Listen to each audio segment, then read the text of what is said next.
គិតច្រើនចិត្តមានតួនាទីសម្រាប់គិត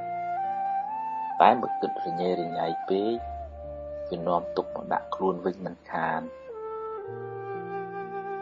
បើរឿងណាហួសទៅហើយឲ្យវាហួសទៅចុះកុំស្ដាយអីស្ដាយទៅមានបានអីមកវិញផងបានតែក្តៅក្រហាយឥតប្រយោជន៍ខ្មោចកប់ហើយកុំគោះមកហិតអីស្អុយណាស់តែបើរឿងណាល្អរឿងណានាំឲ្យរីករាយរឿងបុណ្យកុសលនឹកឲ្យច្រើនចុះក៏មិនអីដែរហើយកុំព្រួយបារម្ភពេកអីជួបរឿងណាដោះរឿងនឹងទៅព្រួយពេកទៅ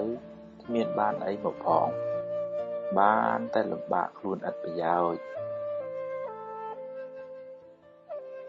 ប្រឹងប្រែងថ្ងៃនេះឲ្យអស់ពីចិត្តពីថ្លើម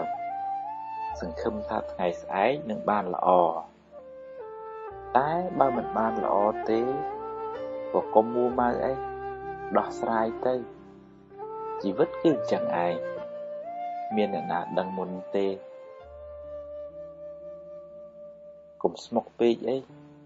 ស្មុគពេកទៅប្រយ័ត្នស្លាប់មុនអាយុ